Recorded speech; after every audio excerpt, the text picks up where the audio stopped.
ಏನಿದೆ ಅದರಲ್ಲಿ? ಅಹಮೇವಾಸಮಗ್ರೇ ಚ ನಾನ್ಯದ್ಯತ್ ಸತ್ಪರಂ ಪಶ್ಚಾದಹಂ ತ್ವಮೇತಚ್ಚಾಯುವಶಿಷ್ಯೇತ ಸೋಸ್ಮ್ಯಹಂ ಋತೇರ್ಥಂ ಯತ್ ಪ್ರತೀಯೇತ ನ ಪ್ರತೀಯೇತ ಚಾತ್ಮನಿ ತದ್ವಿದ್ಯಾದಾತ್ಮನೋ ಮಾಯಾಂ ಯಥಾ ಭಾಸೋ ಯಥಾ ತಮಃ ಯಥಾ ಮಹಾಂತಿ ಭೂತಾನಿ ಭೂತೇಷು ಚಾವಚೇಷು ಚ ಪ್ರವಿಷ್ಟಾನ್ಯಪ್ರವಿಷ್ಟಾನಿ ತಥಾ ತೇಷು ನ ತೇಷ್ವಹಂ ಏತಾವದೇವ ಜಿಜ್ಞಾಸ್ಯಂ ತತ್ವಜಿಜ್ಞಾಸುನಾತ್ಮನಃ ಅನ್ವಯ ವ್ಯತಿರೇಕಾಭ್ಯಾಂ ಯತ್ ಸ್ಯಾತ್ ಸರ್ವತ್ರ ಸರ್ವದಾ. ಇಷ್ಟೇ 4 ಶ್ಲೋಕ ಭಾಗವತ ಮುಗಿತು. ಏನು ಹೇಳಿದ ಪರಮಾತ್ಮ? ಬ್ರಹ್ಮ ನಿನಗೆ ಆತಂಕ ಆಗಿದೆಯಲ್ಲ ಹೇಗೆ ಸೃಷ್ಟಿ ಮಾಡೋದು ಅಂತ, ಸರಿಯಾಗಿ ನಡೀತದೆ. ಇಷ್ಟು ತಿಳ್ಕೊ 4 ಶ್ಲೋಕದ ಅರ್ಥ ಏನು? ಪರಮಾತ್ಮ ಸ್ವತಂತ್ರ, ಅವನೇ ನಮ್ಮೊಳಗೆ ನಿಂತು ಮಾಡಿಸ್ತಿದ್ದಾನೆ ಅಂತ ತಿಳ್ಕೊ. ಜವಾಬ್ದಾರಿ ನನ್ನ ಮೇಲೆ ಹಾಕು, ನೀ ಸೃಷ್ಟಿ ಮಾಡು, ಯಾವುದು ತಪ್ಪಾಗೋದು. ಅವ್ರು ಹೇಳಿದ ನಾ ಮಾಡಿದೆ, ಅವ್ನು ಮಾಡಿಸಿದ ನಾ ಮಾಡಿದೆ ಅಂದ್ಬಿಟ್ಟು ಆಯ್ತು, ನಿನ್ನ ಜವಾಬ್ದಾರಿ ತಪ್ಪು ಹೋಗ್ತದೆ. ನಾನೇ ಮಾಡಿದೆ ಅಂತಂದಾಗ ನೀ ಸಿಗ್ಬಿಡು. ನಾನು ಸ್ವತಂತ್ರ ಅಂತ ತಿಳ್ಕೊ. ಪರಮಾತ್ಮ ಸ್ವತಂತ್ರ ಅಂತ ಭಗವಂತನ ಸ್ವಾತಂತ್ರ್ಯ ಜ್ಞಾನ ಪೂರ್ವಕವಾಗಿ ನಾವು ಕರ್ಮ ಮಾಡಬೇಕು. ನಾವು ಪರತಂತ್ರರು, ಅವನೇ ಸ್ವತಂತ್ರ, ಮಾಡಿಸ್ತಿದ್ದಾನೆ ಅನ್ನೋ ಎಚ್ಚರಿಕೆಯಿಂದ ಮಾಡು. ಏನು ಸ್ವಾತಂತ್ರ್ಯ ಅಂದರೆ? ಭಗವಂತನ ಸ್ವಾತಂತ್ರ್ಯ ಅಂದರೆ ಏನು? ಭಗವಂತನ ಸ್ವಾತಂತ್ರ್ಯ ಅಂತಂದರೆ ಯಾವ ಜೀವರ ಅಪೇಕ್ಷೆನೂ ಇಲ್ಲ ಪರಮಾತ್ಮನಿಗೆ. ನಾವು ಎಷ್ಟು ಸ್ವತಂತ್ರ ಅಂತ ಹೇಳಿದರೂ ಇನ್ನೊಬ್ಬರು ಬೇಕೇ ಬೇಕು, ಅರಮನೆಗೂ ನೆರಮನೆ ಬೇಕು. ಭಗವಂತನಿಗೆ ಯಾವ ಜೀವರ ಅಪೇಕ್ಷೆ ಇಲ್ಲ. ಜೀವರಿಗೆ ಭಗವಂತನ ಅಪೇಕ್ಷೆ ಇದೆ, ಆ ಭಗವಂತನಿಗೆ ಯಾರ ಅಪೇಕ್ಷೆನೂ ಇಲ್ಲ. ಇದು ಒಂದು. ಕಾಲದ ಪರಿಣಾಮ ಪರಮಾತ್ಮನ ಮೇಲಿಲ್ಲ.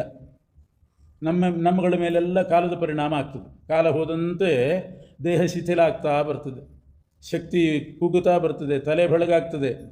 ಪರಮಾತ್ಮನಿಗೆ ಹಾಗಲ್ಲ, ಕಾಲದ ಪರಿಣಾಮ ಇಲ್ಲ. ಶತಮಾನಗಳು ಹೋದರೂ ಕೂಡ ಭಗವಂತನ ತಲೆ ಕೂದಲು ಕಪ್ಪೆ, ಅಷ್ಟು ಶಕ್ತಿ. ಯುವಾನವು ಸತತಂ, ನಿತ್ಯ ತರುಣನೇ ಭಗವಂತ. ಕಾಲದ ಪರಿಣಾಮ ಇಲ್ಲ, ಜೀವರ ಅಪೇಕ್ಷೆ ಇಲ್ಲ. ಎರಡಾಯಿತು. ಇನ್ನೊಂದಿದೆ ಸ್ವಾತಂತ್ರ್ಯ ಅಂತಂದರೆ ಪ್ರಕೃತಿಯ ಬಂಧನ ಇಲ್ಲ. ಸತ್ವರಜಸ್ತಮೋ ಗುಣಗಳ ಬಂಧನ ನಮಗಿದೆ. ಕೆಲವು ಸಲ ಸಾತ್ವಿಕ ರಾಜಸ ತಾಮಸ ಕಾರ್ಯ ಮಾಡ್ತೀವಿ, ಗುಣತ್ರಯ ಬದ್ಧರು. ಭಗವಂತನಿಗೆ ಗುಣತ್ರಯ ಬಂಧನ ಇಲ್ಲ, ಪ್ರಕೃತಿಯ ಬಂಧನ ಇಲ್ಲ, ಕಾಲದ ಪರಿಣಾಮ ಇಲ್ಲ, ಜೀವರ ಹಂಗಿಲ್ಲ, ಪ್ರಕೃತಿಯ ಬಂಧನ ಇಲ್ಲ. ಇನ್ನೊಂದಿದೆ, ಕರ್ಮದ ಲೇಪ ಇಲ್ಲ. ಏನು ಕರ್ಮ ಮಾಡಿದರೂ ಕರ್ಮದ ಲೇಪ ಇಲ್ಲ. ಪ್ರಳಯ ಕಾಲ ಬಂದಾಗ ಬ್ರಾಹ್ಮಣ ಜಾತಿಯ ಅಭಿಮಾನಿ ಬ್ರಹ್ಮದೇವರನ್ನೇ ನಾಶ ಮಾಡ್ತಾನೆ, ಅವನಿಗೆ ಬ್ರಹ್ಮಹತ್ಯಾ ದೋಷ ಇಲ್ಲ. ಇದು ಪರಮಾತ್ಮ. ಕರ್ಮದ ಲೇಪ. ನ ಕರ್ಮಣ ವರ್ಧತೇನೋ ಕೆನಿಯಾನ್. ಒಂದು ಕರ್ಮ ಮಾಡಿದ, ಪುಣ್ಯ ಬಂತು, ಬಿಟ್ಟ, ಪಾಪ ಬಂತು ಅಂತ ಪುಣ್ಯ ಪಾಪಗಳ ಲೇಪ ಪರಮಾತ್ಮನಿಗಿಲ್ಲ. ಇದು ನನ್ನ ಸ್ವಾತಂತ್ರ್ಯ. ಮತ್ತು ಪ್ರತಿಯೊಂದು ಪದಾರ್ಥದಲ್ಲಿಯೂ ನನ್ನ ಪ್ರವೇಶ ಇದೆ. ನನ್ನ ಪ್ರವೇಶ ಇಲ್ಲದೆ ಯಾವ ಪದಾರ್ಥವೂ ಇಲ್ಲ. ಏನಾದರೂ ಒಂದು ಪದಾರ್ಥ ಜಡವೇ ಆಗಲಿ ಉಪಯೋಗಕ್ಕೆ ಬಿತ್ತು ಅಂತಂದರೆ ಭಗವಂತನ ಸನ್ನಿಧಾನ ಇದೆ ಅಂತ ಅರ್ಥ. ಅದರ ಉಪಯೋಗ ನಾವು ಬಿಟ್ಬಿಟ್ವಿ ಅಂತಂದರೆ ಸನ್ನಿಧಾನ ಹೋಗಿದೆ ಅಂತ ಅರ್ಥ. ಯಾವುದೋ ಒಂದು ಪದಾರ್ಥ ಬಳಸ್ತಿದ್ದೀವಿ, ಹಳೇದಾಯಿತು, ಹೊಸದು ಬಂತು, ತೊಗೊಂಡ್ವಿ, ಹಳೇದನ್ನು ಅಟ್ಟದ ಮೇಲೆ ಇಡ್ತೀವಿ, ಅಲ್ಲಿ ಸನ್ನಿಧಾನ ಹೋಯಿತು ಅಂತ ಅರ್ಥ. ಅಷ್ಟೇ. ಸನ್ನಿಧಾನ ಇರೋ ತನಕ ಆಗ್ತದೆ. ಒಬ್ಬ ಮನುಷ್ಯನಲ್ಲಿ ಸನ್ನಿಧಾನ ಇರೋ ತನಕ ಅವನಿಗೆ ಭಾರಿ ಮಹತ್ವ. ಭಗವಂತನ ಸನ್ನಿಧಾನ ಹೋಯಿತು ಅಂತಂದರೆ ಅವನು ಮೂಲೆ ಗುಂಪಾಗಿ ಕೊಡ್ತಾನೆ ಅಷ್ಟೆ. ಪ್ರತಿಯೊಂದರಲ್ಲಿಯೂ ನಾನು ಹಾಸುಹೊಕ್ಕಾಗಿ ಸೇರಿದ್ದೇನೆ. ನನ್ನ ಸಂಕಲ್ಪಕ್ಕೆ ಬರದೇ ಇದ್ದರೆ ಒಂದು ಕೆಲಸನೂ ಆಗೋದಿಲ್ಲ. ನನ್ನ ಸಂಕಲ್ಪಕ್ಕೆ ಬಂತೋ ಯಾರಿಗೂ ತಡಿಲಿಕ್ಕಾಗಲ್ಲ. ಇವೆಲ್ಲ ಭಗವಂತನ ಸ್ವಾತಂತ್ರ್ಯ. ಅದನ್ನು ಹೇಳಿ ನೀನು ಸೃಷ್ಟಿ ಮಾಡು ಅಂತ ಹೇಳ್ತಾರೆ. ಆಮೇಲೆ ಬ್ರಹ್ಮದೇವರು ಸೃಷ್ಟಿ ಮಾಡಿದರು ಅಂತ ಚತುಶ್ಲೋಕಿ ಭಾಗವತ ಉಪದೇಶ ಬಂದಿದೆ. ಶುಕ ಮಹರ್ಷಿಗಳು ಪರೀಕ್ಷನ್ ಮಹಾರಾಜನಿಗೆ ಬಿಂಬರೂಪಿ ಪರಮಾತ್ಮನ ಸ್ತೋತ್ರ ಮಾಡಿ ಆಮೇಲೆ ಭಾಗವತವನ್ನು ಹೇಳಲಿಕ್ಕೆ ಪ್ರಾರಂಭಿಸಿದರು. ಜನ್ಮಾದ್ಯಸ್ಯಯತಃ ಅಂತ ಭಗವಂತನ ಮುಖ್ಯ ಲಕ್ಷಣ. ಅದನ್ನೇ ಮಂಗಳ ಶ್ಲೋಕದಲ್ಲಿಯೂ ಕೂಡ ಹೇಳಿದ್ದಾರೆ. ಭಗವಂತ ಸಕಲ ಜನ್ಮಾದಿ ಕಾರಣನಾಗಿದ್ದಾನೆ, ಸಕಲ ಜಗತ್ತನ್ನು ಸೃಷ್ಟಿ ಮಾಡಿದ್ದಾನೆ. ಇದೇ ಅವನ ಮುಖ್ಯ ಲಕ್ಷಣ. ಆ ಸೃಷ್ಟಿ ಹೇಗೆ ಮಾಡಿದ ಅಂತನ್ನೋದನ್ನು ಶುಕ ಮಹರ್ಷಿಗಳು ವಿವರಿಸ್ತಾ ಇದ್ದಾರೆ. ಪ್ರಳಯ ಕಾಲದಲ್ಲಿ ಭಗವಂತ ಯೋಗನಿದ್ರೆಯಲ್ಲಿರ್ತಾನೆ. ಚತುರ್ಮುಖ ಬ್ರಹ್ಮದೇವರ ಮಾನದಿಂದ 87 ವರ್ಷ ಭಗವಂತ ಸುಮ್ಮನೆ ಇರ್ತಾನೆ. ಸ್ಥಿತಿಕಾಲ ಬ್ರಹ್ಮದೇವರ 100 ವರ್ಷ, ಪ್ರಳಯ ಕಾಲವು ಬ್ರಹ್ಮದೇವರ 100 ವರ್ಷ. ಪ್ರಳಯ ಕಾಲದ 100 ವರ್ಷದಲ್ಲಿ 87 ವರ್ಷ ಯೋಗನಿದ್ರೆಯಲ್ಲಿ ಇರ್ತಾನೆ. ಅಂದರೆ ಕಣ್ಣು ಮುಚ್ಚಿರ್ತಾನೆ, ಇಂದ್ರಿಯ ಜಾಗರೂಕವಾಗೇ ಇರ್ತದೆ. ಕಣ್ಣು ಮುಚ್ಚಿ ಕೆಲವರು ಸುಮ್ಮನೆ ಮಲಗಿರ್ತಾರೆ. ಹಾಗೆ ಭಗವಂತ ಏನೂ ಕೆಲಸ ಇರೋದಿಲ್ಲ. ಆವಾಗ ಎಲ್ಲ ಜೀವರನ್ನು ಉದರದಲ್ಲಿಟ್ಟುಕೊಂಡು ಆ ಜೀವರ ರಕ್ಷಣೆ, ಅವರ ಸೃಷ್ಟಿ, ಇದು ಯಾವುದೂ ಇರೋದಿಲ್ಲ. ಅದರಿಂದ ಯೋಗನಿದ್ರೆಯಲ್ಲಿ ಕಣ್ಣು ಮುಚ್ಚಿಕೊಂಡು ಸುಮ್ಮನೆ ಇರ್ತಾನೆ. ಆ ಯೋಗನಿದ್ರಾ ಸಮಯವೇ 87 ವರ್ಷ ಆಗ್ತದೆ. ಆಮೇಲೆ ಲಕ್ಷ್ಮೀದೇವಿ, ದುರ್ಗಾ ರೂಪದ ಲಕ್ಷ್ಮೀದೇವಿ ಭಗವಂತನನ್ನು ವೇದ ಮಂತ್ರಗಳಿಂದ ಸ್ತೋತ್ರ ಮಾಡಿ ಎಬ್ಬಿಸ್ತಾಳೆ. ಆಮೇಲೆ ಪರಮಾತ್ಮ 12 ವರ್ಷ ಸೃಷ್ಟಿ ಮಾಡ್ತಾನೆ. ಸೃಷ್ಟಿ ಪ್ರಕ್ರಿಯೆ ನಡೆಯೋದು 12 ವರ್ಷ. ಆಮೇಲೆ 100 ವರ್ಷ ಸ್ಥಿತಿಕಾಲ. ಭಗವಂತ ಮೊಟ್ಟ ಮೊದಲು ಸೃಷ್ಟಿ ಮಾಡಿದ್ದು 24 ತತ್ವಗಳನ್ನು. ಸಸರ್ಜ ಭಗವಾನಾದೌ ತ್ರೀನ್ ಗುಣಾನ್ ಪ್ರಕೃತೇ ಪರಃ ಅಂತ ಮಣಿಮಂಜರಿಯಲ್ಲಿ ತುಂಬ ಚೆನ್ನಾಗಿ ಸಂಗ್ರಹ ಮಾಡಿ ಹೇಳಿದ್ದಾರೆ. ಮೊದಲು ಭಗವಂತ ಸೃಷ್ಟಿ ಮಾಡಿದ್ದು ಅವ್ಯಕ್ತ ತತ್ವ. 24 ತತ್ವಗಳನ್ನು ಸೃಷ್ಟಿ ಮಾಡಿದೆ. ಅದರಲ್ಲಿ ಮೊದಲನೇ ತತ್ವನೇ ಅವ್ಯಕ್ತ ತತ್ವ, ಕೊನೆಯ ತತ್ವ ಪೃಥ್ವಿ ತತ್ವ. ಅವ್ಯಕ್ತ ತತ್ವದಿಂದ ಹಿಡಿದು ಪೃಥ್ವಿ ತತ್ವದ ತನಕ 24 ತತ್ವಗಳನ್ನು ಸೃಷ್ಟಿ ಮಾಡಿದ. ಈ ತತ್ವಗಳೇ ಮುಂದೆ ಬ್ರಹ್ಮಾಂಡಕ್ಕೆ, ಪಿಂಡಾಂಡಕ್ಕೆ ಎಲ್ಲದಕ್ಕೂ ಮೂಲಭೂತವಾದ್ದು. ಅವ್ಯಕ್ತ ತತ್ವ ಅಂದ್ರೇನು? 3 ಗುಣಗಳಿಗೆ ಅವ್ಯಕ್ತ ತತ್ವ ಅಂತ ಹೆಸರು. ಸತ್ವಗುಣ, ರಜೋಗುಣ, ತಮೋಗುಣ. ಅದನ್ನು ಭಗವಂತ ಮೊದಲು ಸೃಷ್ಟಿ ಮಾಡ್ತಾನೆ, ಸತ್ವರಜಸ್ತಮೋ ಗುಣಗಳನ್ನು. ಆಮೇಲೆ ಮಹತ್ತತ್ವ ಸೃಷ್ಟಿ ಮಾಡಿದ. ಅವ್ಯಕ್ತ ತತ್ವ, ಮಹತ್ತತ್ವ, ಮಹತ್ತತ್ವದಿಂದ ಅಹಂಕಾರ ತತ್ವ, ಆಮೇಲೆ ಮನಸ್ತತ್ವ, ಪಂಚ ಜ್ಞಾನೇಂದ್ರಿಯಗಳು, ಪಂಚ ಕರ್ಮೇಂದ್ರಿಯಗಳು, ಪಂಚಭೂತಗಳು, ಇವೆಲ್ಲ ಸೃಷ್ಟಿ ಮಾಡಿ 24 ತತ್ವಗಳಾಯಿತು. ಅದರಿಂದ ಬ್ರಹ್ಮಾಂಡವನ್ನು ಮಾಡ್ತಾನೆ. 24 ತತ್ವಗಳಿಂದಲೇ ಬ್ರಹ್ಮಾಂಡ ಸೃಷ್ಟಿ. ತತ್ವ ಅಂದರೆ ಈ ಬ್ರಹ್ಮಾಂಡ ಸೃಷ್ಟಿಗೆ ಮೂಲಭೂತವಾದಂಥ ವಸ್ತುಗಳು ಅಷ್ಟೆ. ಬ್ರಹ್ಮಾಂಡ ಸೃಷ್ಟಿಗೆ, ನಮ್ಮ ಪಿಂಡಾಂಡ ಸೃಷ್ಟಿಗೆ, ದೇಹಕ್ಕೂ ಕೂಡ ಬೇಕು. ಅದೇ 24 ತತ್ವಗಳಿಂದಲೇ ದೇಹ ತಯಾರಾದದ್ದು. 24 ತತ್ವಗಳಿಂದಲೇ ಬ್ರಹ್ಮಾಂಡ ತಯಾರಾಯಿತು. ಬ್ರಹ್ಮಾಂಡದಲ್ಲಿ ಬಹಳ ಸ್ಥೂಲ ರೂಪದಲ್ಲಿದೆ, ಸ್ವಲ್ಪ ಸೂಕ್ಷ್ಮ ರೂಪದಲ್ಲಿ ಅದೇ 24 ತತ್ವ ನಮ್ಮ ದೇಹದಲ್ಲಿಯೂ ಇದೆ. ತತ್ವಗಳನ್ನು ಸೃಷ್ಟಿ ಮಾಡಿದ ಪರಮಾತ್ಮ ಆ ತತ್ವಗಳಿಗೆ ಅಭಿಮಾನಿ ದೇವತೆಗಳನ್ನು ಸೃಷ್ಟಿ ಮಾಡ್ತಾನೆ. ಸೃಷ್ಟಿ ಮಾಡೋದು ಅಂದರೆ ದೇವತೆಗಳೆಲ್ಲ ನಿತ್ಯರೇ, ಒಂದೊಂದು ತತ್ವ ನೀವು ನೋಡ್ಕೊಳ್ರಿ ಅಂತ ಅವರಿಗೆ ಜವಾಬ್ದಾರಿ ಕೊಟ್ಟು. ಅವ್ಯಕ್ತ ತತ್ವಕ್ಕೆ ಅಭಿಮಾನಿ ಲಕ್ಷ್ಮೀದೇವಿ ಅಂತ ಮಾಡಿದೆ. ಅವ್ಯಕ್ತ ತತ್ವ ಅಂದರೆ 3 ಗುಣ: ಸತ್ವಗುಣ, ರಜೋಗುಣ, ತಮೋಗುಣ. ಸತ್ವಗುಣಕ್ಕೆ ಶ್ರೀದೇವಿ, ರಜೋಗುಣಕ್ಕೆ ಭೂದೇವಿ, ತಮೋಗುಣಕ್ಕೆ ದುರ್ಗಾದೇವಿ. ಹೀಗೆ ಶ್ರೀಭೂ ದುರ್ಗಾ ಈ 3 ರೂಪದ ಲಕ್ಷ್ಮೀದೇವಿ ಸತ್ವರಜಸ್ತಮೋ ಗುಣಗಳಿಗೆ ಅಭಿಮಾನಿಯಾದ್ದು. ಆಮೇಲೆ ಮಹತ್ತತ್ವ ಸೃಷ್ಟಿ ಮಾಡಿದ. ಈ ಸತ್ವರಜಸ್ತಮೋ ಗುಣಗಳೇ ಎಲ್ಲದಕ್ಕೂ ಮೂಲ. ಸತ್ವ, ರಜಸ್ಸು, ತಮಸ್ಸು.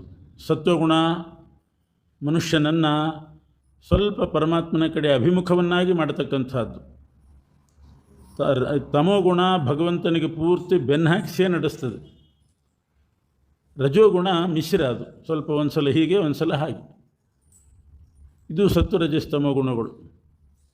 ಶ್ರೀಭೂ ದುರ್ಗಾದೇವಿಯರ ಉಪಾಸನೆಯಿಂದ ಅವರ ಅಭಿಮಾನಿಗಳು, ಅವರಲ್ಲಿ ಕೇಶವನಾಮಕನಾದಂಥ ಪರಮಾತ್ಮ ಇದ್ದಾನೆ. ಹೀಗೆ ಶ್ರೀಭೂ ದುರ್ಗಾರಮಣನಾದ ಕೇಶವನ ಉಪಾಸನೆಯಿಂದ ನಾವು ಆ ಸತ್ವರಜಸ್ತಮೋ ಗುಣಗಳ ಪ್ರಭಾವ ಕಡಿಮೆ ಮಾಡಿಕೊಳ್ಬೋದು. ಸತ್ವಗುಣ ಅಭಿವೃದ್ಧಿ ಆಗಬೇಕು ಸಾಧನೆಗೋಸ್ಕರ, ಅದನ್ನು ಜಾಸ್ತಿ ಮಾಡಿಕೊಳ್ಬೇಕು. ಶ್ರೀದೇವಿ ಉಪಾಸನೆಯಿಂದ ಸತ್ವಗುಣ ಜಾಸ್ತಿ ಆಗ್ತದೆ. ಅದಕ್ಕೆ ಶ್ರೀ ಸೂಕ್ತ ಅಂತ ಯಾವಾಗಲೂ ಪಠನೆ ಮಾಡ್ತಾರೆ. ಪ್ರತಿನಿತ್ಯ ಶ್ರೀ ಸೂಕ್ತ ಪಠನೆ ಉಂಟು. ಪಂಚಸೂಕ್ತಗಳಲ್ಲಿ ಹಿರಣ್ಯವರ್ಣಾಂ ಹರಿಣೀಂ ಸುವರ್ಣರಜತಸ್ರಜಾಂ, ಇದು ಶ್ರೀ ಸೂಕ್ತ, ಸತ್ವಗುಣ ಅಭಿವೃದ್ಧಿ ಮಾಡುವಂಥದ್ದು. ಇನ್ನು ರಜೋಗುಣ ಮತ್ತು ತಮೋಗುಣಗಳು ಕಡಿಮೆ ಆಗಬೇಕು ದೇಹದಲ್ಲಿ. ಅದಕ್ಕೆ ಭೂದೇವಿ ಮತ್ತು ದುರ್ಗಾದೇವಿ ಉಪಾಸನೆ ಮಾಡಬೇಕು. ಭೂದೇವಿ ಉಪಾಸನೆಯಿಂದ ರಜೋಗುಣ ಪ್ರಭಾವ ಕಡಿಮೆ ಆಗ್ತದೆ. ದುರ್ಗಾದೇವಿ ಉಪಾಸನೆ ಮಾಡಿದರೂ ತಮೋಗುಣ ಕಡಿಮೆ ಆಗ್ತದೆ. ಹೀಗೆ ಶ್ರೀಭೂ ದುರ್ಗಾದೇವಿಯರು ಅಭಿಮಾನಿಗಳು, ಅವರಲ್ಲಿ ಕೇಶವನಾಮಕ ಪರಮಾತ್ಮ. ಭಗವಂತನಿಗೂ 24 ರೂಪ ಇದೆ. ಸಂಧ್ಯಾ ವಂದನಾದಿಗಳಲ್ಲಿ ಆಚಮನ ಮಾಡುವಾಗ 24 ನಾಮಗಳನ್ನು ಕೀರ್ತನೆ ಮಾಡ್ತೇವೆ. ಕೇಶವನಿಂದ ಹಿಡಿದು ಹರಯೇ ನಮಃ, ಶ್ರೀಕೃಷ್ಣಾಯ ನಮಃ ಅಲ್ಲಿವರೆಗೆ. ಈ ಕೇಶವ ಅಲ್ಲಿಂದ ಕೃಷ್ಣ ತನಕ ಇರುವ 24 ನಾಮಗಳೇ, ಆ ರೂಪಗಳೇ 24 ತತ್ವಾಭಿಮಾನಿ ದೇವತೆಗಳಲ್ಲಿರೋದು. ಲಕ್ಷ್ಮಿಯಿಂದ ಹಿಡಿದು ಧರಾದೇವಿಯ ತನಕ ತತ್ವಾಭಿಮಾನಿ ದೇವತೆಗಳು. ಪೃಥ್ವಿ ತತ್ವಕ್ಕೆ ಧರಾದೇವಿ, ಅವರು ತತ್ವಾಭಿಮಾನಿ ದೇವತೆಗಳು. ಅವರೊಳಗೆ ನಿಯಾಮಕನಾಗಿ ಪರಮಾತ್ಮ ಇರ್ತಾನೆ. ಭಗವಂತ ಬರೀ ನಿಯಾಮಕ. ಇವರೆಲ್ಲ ಅಭಿಮಾನಿಗಳು. ಅಂದರೆ ಇನ್ನೊಬ್ಬರ ಅಧೀನದಲ್ಲಿದ್ದು ಆ ತತ್ವದ ಕೆಲಸ ಮಾಡುವವರು. ಪರಮಾತ್ಮ ಯಾರ ಅಧೀನದಲ್ಲಿಯೂ ಇಲ್ಲ, ಆದ್ದರಿಂದ ಅವನು ಬರೀ ನಿಯಾಮಕ. ಹೀಗೆ ಭಗವಂತ 24 ತತ್ವಗಳನ್ನು ಆರಂಭದಲ್ಲಿ ಸೃಷ್ಟಿ ಮಾಡಿ ತತ್ವಾಭಿಮಾನಿ ದೇವತೆಗಳನ್ನು ಸೃಷ್ಟಿ ಮಾಡಿದ. ಮಹತ್ತತ್ವದ ಅಭಿಮಾನವನ್ನು ಬ್ರಹ್ಮದೇವರಿಗೆ ಕೊಟ್ಟ. ಬ್ರಹ್ಮವಾಯುಗಳು ಮಹತ್ತತ್ವಕ್ಕೆ ಅಭಿಮಾನಿಗಳು. ಸತ್ವರಜಸ್ತಮ ಗುಣಗಳು ಸಾತ್ವಿಕ ರಾಜಸ ತಾಮಸ ಕಾರ್ಯ ಮಾಡಿಸ್ತವೆ. ದೇಹದಲ್ಲಿರುವ ಮಹತ್ತತ್ವ ಮನುಷ್ಯನಿಗೆ ಮಹತ್ವವನ್ನು ತಂದುಕೊಡ್ತದೆ. ಮಹತ್ತತ್ವ ಇದ್ದೇ ಇರ್ತದೆ ಪ್ರತಿಯೊಬ್ಬರ ದೇಹದಲ್ಲಿ, ಯಾವುದೋ ವಿಷಯದಲ್ಲಿ ಅವರಿಗೆ ಮಹತ್ವ ಇರ್ತದೆ. ಬ್ರಹ್ಮದೇವರಿಗಂತೂ ಮಹತ್ತತ್ವವೇ ಶರೀರ. ಸೃಷ್ಟವಾನ್ ಬ್ರಹ್ಮಣಸ್ತನುಂ ಅಂತಾರೆ. ಬ್ರಹ್ಮದೇವರ ಶರೀರವೇ ಮಹತ್ತತ್ವ. ಆದ್ದರಿಂದ ಅವರು ಜೀವೋತ್ತಮರಾಗಿದ್ದಾರೆ, ವಾಯುದೇವರು ಜೀವೋತ್ತಮರಾಗಿದ್ದಾರೆ. ಉಳಿದವರಲ್ಲಿ ಸ್ವಲ್ಪ ಮಹತ್ತತ್ವ ಇರ್ತದೆ, ಅಭಿವೃದ್ಧಿ ಆಗ್ತದೆ. ಅದು ವಾಯುದೇವರ ಸ್ತುತಿಯಿಂದ ಆಗ್ತದೆ. ಯಾಕೆ? ಮಹತ್ತತ್ವಕ್ಕೆ ಅವರ ಅಭಿಮಾನಿಗಳು. ಆದ್ದರಿಂದಲೇ ವಾಯುಸ್ತುತಿ ಪಾರಾಯಣ ನಿಯತವಾಗಿ ಮಾಡೋದುಂಟು. ಕೊನೆ ಪಕ್ಷ ಲಘುವಾಯುಸ್ತುತಿ ಆದರೂ ಪವಮಾನ ಹೋಮ ಇವೆಲ್ಲ ಮಹತ್ವವನ್ನು ತಂದುಕೊಡ್ತಕ್ಕಂಥದ್ದು ಮನುಷ್ಯನಿಗೆ. ಮಹತ್ತತ್ವಕ್ಕೆ ಅವರ ಅಭಿಮಾನಿಗಳು. ಅಹಂಕಾರ ತತ್ವಕ್ಕೆ ನಮ್ಮ ದುರಹಂಕಾರ ಹೋಗಬೇಕು. ಅಹಂ ನಾನು ಪರಮಾತ್ಮನ ದಾಸ ಅನ್ನುವಂಥ ಎಚ್ಚರಿಕೆ ಬೇಕು. ಇದೆಲ್ಲ ಕೊಡ್ತಕ್ಕಂಥವರು ರುದ್ರದೇವರು. ಅವರು ಅಹಂಕಾರ ತತ್ವಕ್ಕೆ ಅಭಿಮಾನಿಗಳು. ದುರಹಂಕಾರವನ್ನು ಭೇದಿಸ್ತಾರೆ. ಅಹಮಾತ್ಮನಃ ಅಂದರೆ ಅಹಂಕಾರ ತತ್ವಾಭಿಮಾನಿಯಾದ ರುದ್ರದೇವರ 8 ರೂಪಗಳನ್ನು ನಾನು ಭಜಿಸ್ತೇನೆ. ಯಾಕೆ ಅಂದರೆ ಅಹಂಭಿದೆ, ದುರಹಂಕಾರ ಹೋಗಬೇಕು. ನಾನು ಈಶಾ ಅನ್ನುವಂಥ, ನಾನು ಸ್ವತಂತ್ರ ಅನ್ನುವಂಥ ಈ ಅಭಿಮಾನ ಹೋಗಬೇಕು. ಅಹಂ ದಾಸ, ನಾನು ಪರಮಾತ್ಮನ ದಾಸ ಅನ್ನೋ ಎಚ್ಚರಿಕೆ ಬೇಕು. ಅದು ರುದ್ರದೇವರಿಂದ ಬರೋದು. 8 ರೂಪದ ರುದ್ರದೇವರನ್ನು ಸ್ತೋತ್ರ ಮಾಡಬೇಕು ಅಂತ ಹೇಳ್ತಾರೆ. ರಸ, ಘನರಸ, ನೀರು, ಭೂಮಿ. ರಸ ಅಂದರೆ ಭೂಮಿ, ಘನರಸ ನೀರು, ರಸ ಘನರಸ ಅನಲ, ಅನಲ ಬೆಂಕಿ, ಗಾಳಿ, ಆಕಾಶ, ಪಂಚಭೂತಗಳು. ರಸ ಘನರಸ ಅನಲ ನಿಲ ವಿಭಸ್ವದ್ವಿಧು ಕಾಲನಿಯಾಮಕರಾದ ಸೂರ್ಯಚಂದ್ರರು, ಸಾಧಕನಾಗಿರ್ತಕ್ಕಂಥ ಒಬ್ಬ ಪುರುಷ. ಇಷ್ಟು ಕಡೆ ರುದ್ರದೇವರು ನಿಂತು ಈ ಪಂಚಭೂತಗಳ ಕಾರ್ಯ ಸಾಧನೆ ಮಾಡಿಸೋದು ಇದೆಲ್ಲ ಮಾಡ್ತಾ ಇರ್ತಾರೆ. ಸೂರ್ಯಚಂದ್ರರಲ್ಲಿಯೂ ಇದ್ದಾರೆ. ಈ 8 ರೂಪಗಳು ಪ್ರತಿನಿತ್ಯ ಚಿಂತನೆ ಮಾಡಬೇಕು. ಅದು ಅಹಂಕಾರ ಕಡಿಮೆ ಆಗ್ತದೆ. ಅಹಂಕಾರ ಅಂತಂದರೆ ಈ ದರ್ಪ, ಅದಕ್ಕಿಂತಲೂ ಹೆಚ್ಚು ನಮ್ಮ ಇತಿಮಿತಿ ನಮಗೆ ಗೊತ್ತಾಗಬೇಕು. ಇದು ಅಹಂಕಾರ ತತ್ವ. ಹಾಗೆ ಬುದ್ಧಿ ತತ್ವಕ್ಕೆ, ಪಂಚಜ್ಞಾನೇಂದ್ರಿಯಗಳಿಗೆ ಎಲ್ಲದಕ್ಕೂ ಅಭಿಮಾನಿ ದೇವತೆಗಳನ್ನು ಪರಮಾತ್ಮ ಸೃಷ್ಟಿ ಮಾಡಿದ. ತಾನು 24 ರೂಪದಿಂದ ಆ ತತ್ವಾಭಿಮಾನಿಗಳಲ್ಲಿ ಪ್ರವೇಶ ಮಾಡಿದ. ಇದು ಆರಂಭದ ಸೃಷ್ಟಿ. ಹೀಗೆ ಜನ್ಮಾದ್ಯಶಯತಃ ಅಂದರೆ ಎಚ್ಚೆತ್ತು 24 ತತ್ವಗಳ ಸೃಷ್ಟಿ ಆಯಿತು. 24 ರೂಪದಿಂದ ಅದರೊಳಗೆ ಪ್ರವೇಶ ಮಾಡಿದ. ಆದ್ದರಿಂದಲೇ ದಿನ 24 ರೂಪಗಳ ಕೀರ್ತನೆ ಮಾಡಬೇಕು. ಆಚಮ್ಯ ಅಂತ ಆಚಮನೆ ಮಾಡುವಾಗ 24 ನಾಮ ಹೇಳುವ ಉದ್ದೇಶ, ದೇಹದಲ್ಲಿ ಭಗವಂತ 24 ರೂಪದಿಂದ ಇದ್ದಾನೆ ಅನ್ನೋ ಅನುಸಂಧಾನ. ಗಾಯತ್ರಿ ಮಂತ್ರ ಜಪದ ಉದ್ದೇಶವೂ ಅದೇನೆ. ಗಾಯತ್ರಿಯಲ್ಲಿ ಇರೋದು 24 ಅಕ್ಷರ, 24 ಅಕ್ಷರ ಗಾಯತ್ರಿ, 24 ಅಕ್ಷರ ಇದೆ. ಒಂದು ಸಲ ಗಾಯತ್ರಿ ಮಂತ್ರ ಹೇಳಿದರೆ ಭಗವಂತನ ಕೇಶವಾದಿ 24 ನಾಮಗಳನ್ನು ಕೀರ್ತನೆ ಮಾಡಿದ ಹಾಗಾಯಿತು. ಅದು ವೈದಿಕ ನಾಮ, ವೇದದಲ್ಲಿ ಬರುವ ತತ್ ಸವಿತುರ್ವರೆಣ್ಯಂ ಅಂದರೆ ವೇದದಲ್ಲಿ ಹೇಳಿದಂಥ ಕೇಶವಾದಿ ರೂಪಗಳ ನಾಮ ಅದು. ವೇದಾಧಿಕಾರ ಇಲ್ಲದೆ ಇದ್ದವರು ಅವರು 24 ರೂಪಗಳ ಧ್ಯಾನ ಮಾಡಲೇಬೇಕು. ದೇಹದಲ್ಲೇ ಇರೋ ರೂಪಗಳವು. ಅದಕ್ಕೆ ಈಶನಿನ್ನ ಚರಣ ಭಜನೆ ಆಶೆಯಿಂದ ಮಾಡುವೇನು, ದೋಷರಾಶಿ ನಾಶ ಮಾಡು ಶ್ರೀಶ ಕೇಶವ ಅಂತ ಕೇಶವಾದಿ 24 ನಾಮಗಳ ಮೇಲೆ ಹಾಡು ಮಾಡಿದ್ದಾರೆ. ಇದು ಪರಮಾತ್ಮನ ಸ್ಮರಣೆ ಮಾಡಿ ನಾವು ಕಾರ್ಯ ಮಾಡ್ತಾ ಇದ್ದೀವಿ. ಭಗವಂತ ಈ ತತ್ವಗಳಲ್ಲಿ ಸನ್ನಿಹಿತನಾಗಲಿ ಅಂತ ಪ್ರಾರ್ಥನೆ. ಹೀಗೆ 24 ತತ್ವ ಸೃಷ್ಟಿಯಾಯಿತು. ಅದರಿಂದ ಬ್ರಹ್ಮಾಂಡ ಸೃಷ್ಟಿಯಾಯಿತು. ಆ 24 ತತ್ವಗಳನ್ನೇ ಸೇರಿಸಿ ಬ್ರಹ್ಮಾಂಡ ಸೃಷ್ಟಿ ಮಾಡ್ತಾನೆ ಪರಮಾತ್ಮ. ಬ್ರಹ್ಮಾಂಡದ ಒಳಗಡೆ ಬ್ರಹ್ಮದೇವರನ್ನು ಸೃಷ್ಟಿ ಮಾಡಿದ. ಆ ಬ್ರಹ್ಮದೇವರು 50 ವರ್ಷಗಳ ಕಾಲ ಪ್ರಥಮ ಪರಾರ್ಧ ಪೂರ್ತಿ ನಾಭಿಕಮಲದಲ್ಲಿ ಕೂತು ತಪಸ್ಸು ಮಾಡಿದರು. ದ್ವಿತೀಯ ಪರಾರ್ಧ ಪ್ರಾರಂಭ ಆದಾಗ ಬ್ರಹ್ಮದೇವರೊಳಗೆ ನಿಂತುಕೊಂಡು ಭಗವಂತ ಸೃಷ್ಟಿ ಮಾಡ್ತಾನೆ. ದ್ವಿತೀಯ ಪರಾರ್ಧದಲ್ಲಿ ಸೃಷ್ಟಿ ಮಾಡುವಾಗ ಮೊದಲು ಬ್ರಹ್ಮದೇವರಿಂದ ತಾನು ಒಳಗೆ ಪ್ರವೇಶ ಮಾಡಿ 5 ವಿಧವಾಗಿರತಕ್ಕಂಥ ಅಜ್ಞಾನ ಸೃಷ್ಟಿ ಮೊದಲು ಮಾಡಿದ ಪರಮಾತ್ಮ. ದ್ವಿತೀಯ ಪರಾರ್ಧ ಸೃಷ್ಟಿ, ಪ್ರಥಮ ಪರಾರ್ಧ ಸೃಷ್ಟಿ ಅದು ಬ್ರಹ್ಮದೇವರ ಮಾನಸ ಯಜ್ಞಕ್ಕೋಸ್ಕರವಾಗಿ ಪರಮಾತ್ಮ ಮಾಡಿದ್ದು. ಈಗೆಲ್ಲ ನಾವಿರೋದು ಬರೀ ದ್ವಿತೀಯ ಪರಾರ್ಧದಲ್ಲಿ. ಆದ್ಯ ಬ್ರಹ್ಮಣ ದ್ವಿತೀಯ ಪರಾರ್ಧೆ ಶ್ರೀ ಶ್ವೇತವರಾಹ ಕಲ್ಪೆ ಅಂತ ಮೊದಲು 50 ವರ್ಷ ಬ್ರಹ್ಮದೇವರು ಸೃಷ್ಟಿ ಮಾಡಲೇ ಇಲ್ಲ. ನಾಭಿಕಮಲದಲ್ಲಿ ತಪಸ್ಸು ಮಾಡಿದ್ರು ಅಷ್ಟೇ.